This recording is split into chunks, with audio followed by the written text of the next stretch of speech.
नमस्कार, आप देख रहे हैं न्यूज 11 भारत और मैं हूं आपके साथ सुष्मिता राज। बुलेटिन की शुरुआत करते हैं तमाम बड़ी खबरों के साथ।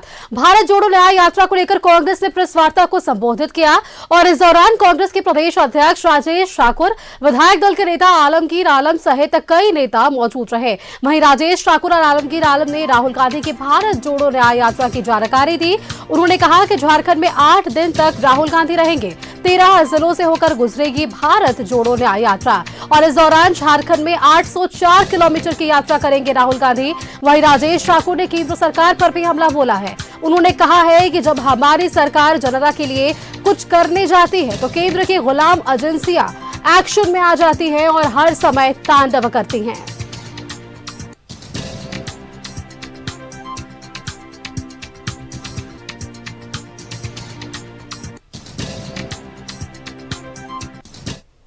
नेता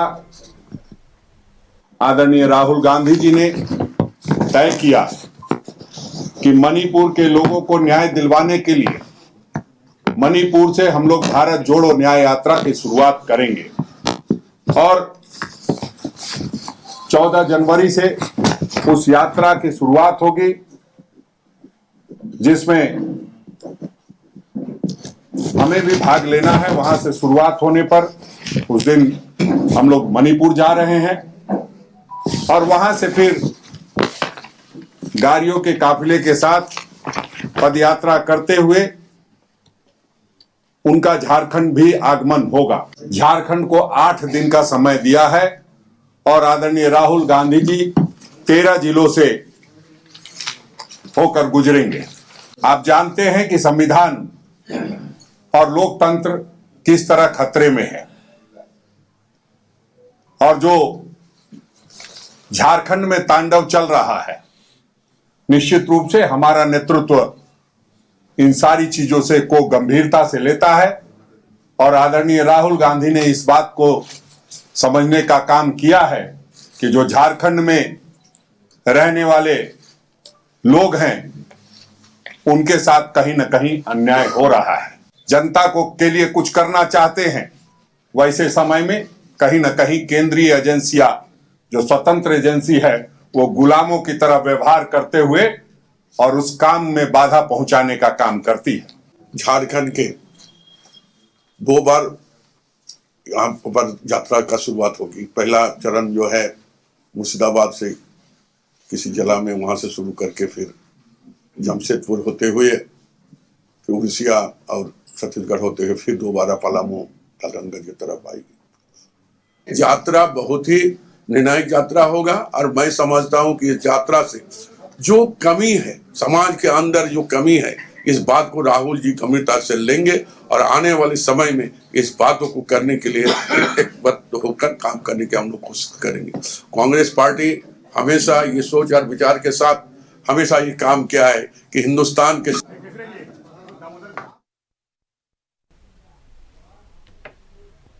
और इसी खबर पर और भी जानकारी के लिए हमारे साथ रांची से संवाददाता विपिन उपाध्याय जुड़ रहे हैं। विपिन का रुख करते हैं।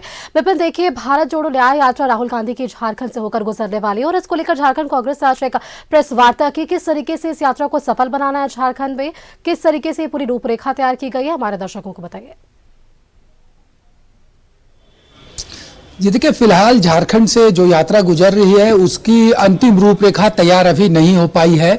उसकी तैयारियों में पार्टी जुटी हुई है क्योंकि केंद्रीय स्तर पर यह यात्रा को कंडक्ट कराया जा रहा है। उसी कड़ी में बहुत जल्द झारखंड कांग्रेस इस रूट मैप को भी जारी करेगी कि राहुल गांधी किन किन जगहों पर जनसभा करेंगे, कहाँ उनका प्रेस कॉन्फ्रेंस होना है, कहाँ प्रबुद्धजनों के साथ उनकी वार्ता होनी है और जो पदयात्रा के दौरान राहुल 8 दिन जो झारखंड में गुजारेंगे तो नाइट हॉल्ट राहुल गांधी का कहां पर होगा, इन तमाम चीजों की विस्तृत घोषणा बहुत जल्द ही झारखंड कांग्रेस करने वाली है। 14 जनवरी से मणिपुर से राहुल गांधी एक बार फिर से भारत जोड़ो न्याय यात्रा पर निकल रहे हैं जो 20 मार्च को मुंबई में समाप्त होगा। इस दौरान 15 राज्यों से गुजरते हुए 110 जिलों को यह यात्रा कवर करेगी। झारखंड में यह यात्रा कुल 8 दिनों तक रहेगी। झारखंड के कुल 13 जिलों से 804 किलोमीटर की यात्रा राहुल गांधी को को करना है। और जो जानकारी मिली है कि झारखंड में 2 चरणों में राहुल गांधी की यात्रा होनी है। बिहार से झारखंड में इस यात्रा को प्रवेश होना है, जो अब तक जानकारी मिली है, और उसके बाद जब छत्तीसगढ़ से यह यात्रा आगे बढ़ेगी तो फिर से झारखंड होते हुए उत्तर प्रदेश के रास्ते इस यात्रा को आगे बढ़ना है। तो काफी महत्वपूर्ण मौका है झारखंड कांग्रेस के लिए। 8 दिनों तक राहुल गांधी पहली बार झारखंड में होंगे। इस 8 दिन के दौरान, क्योंकि जिस तरीके से झारखंड कांग्रेस के अध्यक्ष ने प्रेस कॉन्फ्रेंस में कहा कि जो ईडी का और एजेंसियों का तांडव झारखंड में हो रहा है, लगातार चुनी हुई झारखंड में जो गैर भाजपा शासित राज्य है झारखंड, वहां पर सरकार को परेशान किया जा रहा है। इसलिए भी एक बड़ी वजह बनी कि राहुल गांधी ने झारखंड को इतना समय दिया। जिन 15 राज्यों से ये यात्रा को गुजरनी है उसमें झारखंड तीसरा ऐसा राज्य है जहां पर इतने बड़े पैमाने पर यह यात्रा गुजरनी है। यानी कि सबसे बड़ी यात्रा उत्तर प्रदेश में होनी है, करीब 1100 किलोमीटर की यात्रा वहां पर है। असम में 850 किलोमीटर की यात्रा है, और झारखंड में अभी जो प्रस्तावित यात्रा है वो 804 किलोमीटर की है। हालांकि झारखंड कांग्रेस ने अपनी तरफ से कुछ संशोधन की मांग की है। झारखंड कांग्रेस का कहना है कि यात्रा करीब अगर 900 किलोमीटर के आसपास होगी तो बेहतर होगा।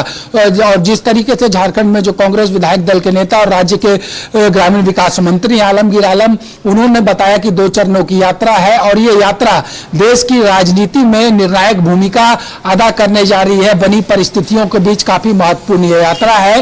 तो 14 जनवरी से 20 मार्च तक कांग्रेस इस यात्रा में व्यस्त होगी। और खासकर अगर बात करें तो जब 14 जनवरी को मणिपुर से राहुल गांधी इस यात्रा पर निकलेंगे तो झारखंड से भी झारखंड के प्रदेश अध्यक्ष राजेश ठाकुर, विधायक दल के नेता आलमगीर आलम के अलावा कुछ जो प्रमुख चेहरे झारखंड कांग्रेस के हैं वो भी राहुल गांधी की यात्रा के शुरुआत के मौके पर इस यात्रा का गवाह बनेंगे। हरी झंडी जब मल्लिकार्जुन खड़गे इस यात्रा को दिखाएंगे तो उस दौरान उनकी भी मौजूदगी होगी।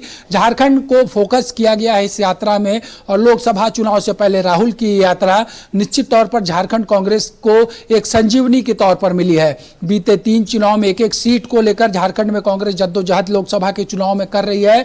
तो अगर राहुल की ये यात्रा जो 15 राज्यों से गुजरनी है उसमें अगर सेंट्रल लीडरशिप को जिन राज्यों से उम्मीद है तो उसमें से झारखंड भी एक महत्वपूर्ण राज्य है, जहां कांग्रेस का आला नेतृत्व ये आकलन करके बैठा है कि झारखंड से आने वाले चुनाव में कांग्रेस को बेहतर परिणाम मिल सकते हैं। बिल्कुल विपिन, चलिए आपका बहुत बहुत धन्यवाद विपिन हमारे साथ जुड़ने के लिए और तमाम जानकारियां हमारे दर्शकों के साथ साझा करने के लिए कि किस तरीके से राहुल गांधी की इस यात्रा को और भी सफल बनाना है।